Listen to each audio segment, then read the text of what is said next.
బాపట్ల జిల్లా రేపల్లెలో ఒక వైఎస్ఆర్సీపీ కార్యకర్తకు సంబంధించిన ఇంటిని అత్యంత దౌర్జన్యపూరితంగా కూల్చటం అనేది ఇవాళ సోషల్ మీడియాలో అంటే ఆ వీడియో వైరల్ అయింది.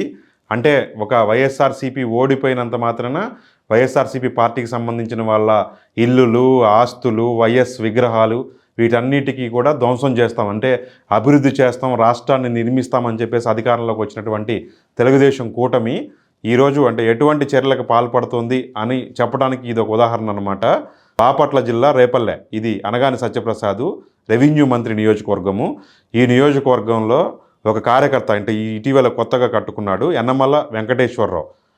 ఈయన మీద గత 3 వారాలుగా అంటే ఈయన కొత్తగా కట్టుకున్న ఇంటి మీదని కూల్చాలని చెప్పేసి 3 వారాలుగా తెలుగుదేశం వాళ్ళు చాలా కుట్రపూరితంగా ప్రయత్నాలు చేశారు. ఆ ప్రయత్నంలో భాగంగా ఇవాళ అంటే తెలుగుదేశం నాయకుడు ఆయన పేరు సొంటి సుబ్బయ్య దగ్గరుండి మరి అంటే అత్యంత అంటే దారుణంగా ఇంటిని కూల్చడం అనేది, ఎందుకంటే అంటే అది ఒకవేళ అక్రమ నిర్మాణం అయితే దాని మీద చర్యలు తీసుకోవడానికి కోర్టుకు వెళ్ళే అవకాశాలు ఇవ్వచ్చు.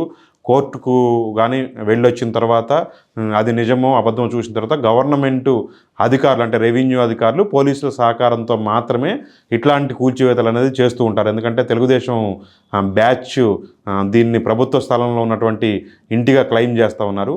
అదే కనుక నిజమైతే అటువంటి కూల్చివేతలు అనేది ప్రభుత్వ అధికారులు చేయాలి తప్ప తెలుగుదేశం వాళ్ళు కాదు. కానీ ఇక్కడ తెలుగుదేశం వాళ్ళు తమకు అధికారం రావటం అనేది ఆఫ్ఘనిస్తాన్లో తాలిబాన్లకు కనుక అధికారం వచ్చినట్టుగా ఫీల్ అవుతూ ఉన్నారు.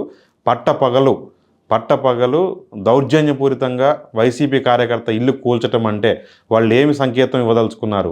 ఈ రాష్ట్రంలో అంటే ఏ తరహా పాలన వాళ్ళు నిర్మిస్తామని చెప్పేసి అధికారంలోకి వచ్చారు, ఇవాళ ఏం చేస్తూ ఉన్నారు? అమరావతి నిర్మాణం లేదు, పోలవరం నిర్మాణం లేదు, ఐటీ పరిశ్రమలు తీసుకురావాలి, అలాగే రాష్ట్రాన్ని ఇండస్ట్రీల హబ్గా చేయాలి, రాష్ట్రం నిర్మాణం అనేది చంద్రబాబుతో మాత్రమే సాధ్యమైందని చెప్పేసి వచ్చిన వాళ్ళు ఇవాళ ఇలా జేసీబీలను పట్టుకొని ఇక చూడండి ఎంత దారుణంగా, మీరు ఈ వీడియోలో చూడండి, దగ్గరుండి మరి కూల్చటం. ఎందుకంటే అది నిజంగా అక్రమం అయితే కోర్టుకు వెళ్ళే అవకాశం ఇస్తే ఆ కోర్టు తేల్చిన తర్వాత స్వాధీనం చేసుకోవటం వేరు, అక్రమమా సక్రమమా అనేది కోర్టు తేల్చాలి. కానీ ఇది వైసీపీకి సంబంధించిన వ్యక్తి ఇల్లు కాబట్టి తెలుగుదేశం వాళ్ళ దగ్గరుండి కూలుస్తాము చేస్తాము అంటే వాళ్ళకి అధికారం దేనికి వచ్చింది, వాళ్ళు దేనికి వినియోగిస్తున్నారు? రాష్ట్రం అంతా ఇదే పరిస్థితులు ఉండబోతూ ఉన్నాయా? ఏం సంకేతం ఇద్దామనుకున్నారు?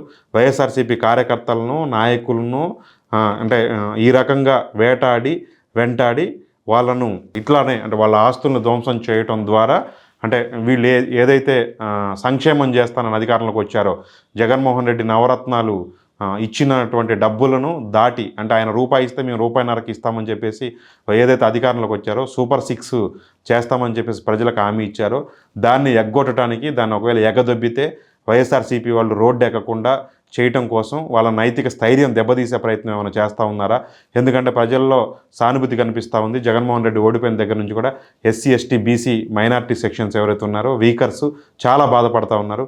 ఈ సానుభూతి ప్రజల్లో ఇట్లనే ఉంటే నిజంగా పథకాలు ఏదైతే అంటే సూపర్ 6 అమలు కాకపోతే ఫ్రీ బస్ కానీ, 3 సిలిండర్లు కానీ, అలాగే ప్రతి మహిళ అకౌంట్లో ₹1,500 కానీ, అలాగే ₹20,000 రైతు భరోసా కానీ, ప్రతి పిల్లవాడికి 15,000 చొప్పున అమ్మఒడి కానీ, ఇటువంటి పథకాలు ఏవైతే ఉన్నాయో సాధ్యం కాని పథకాలు ఒకవేళ అమలు కాకపోతే రాబోయే రోజుల్లో గ్రామ పంచాయతీ, మున్సిపాలిటీ, తర్వాత కార్పొరేషన్లు, ఇతరత్ర ఎంపీటీసీ, జెడ్పీటీసీ లాంటి స్థానిక సంస్థల ఎన్నికలన్నీ కూడా సంవత్సరం నుంచి సంవత్సరంన్నరలో పూర్తి చేయాల్సింది. ఈ క్రమంలో వైఎస్ఆర్సీపీ ప్రభంజనం మళ్ళీ వస్తే ఈ ప్రభుత్వం అనేది తేలిపోతే 5 సంవత్సరాలు అనేది అధికారం ఉండకుండా ఉండాలంటే అర్జెంటుగా ఏం చేయాలంటే వైఎస్ఆర్సీపీ క్యాడర్ని, నాయకుల్ని బెదరబెట్టే చర్యల్లో భాగంగానే ఈ రకంగా ఇళ్ళు కూలుస్తున్నారు అనేది అనుకోవాలి. దీనికి వైఎస్ఆర్సీపీ నుంచి ఎటువంటి సమాధానం వస్తే జగన్మోహన్ రెడ్డి దీన్ని ఎంత సీరియస్గా తీసుకుంటారనేది కాలమే నిర్ణయిస్తుంది. Thank you. మరొక వీడియోతో కలుద్దాం.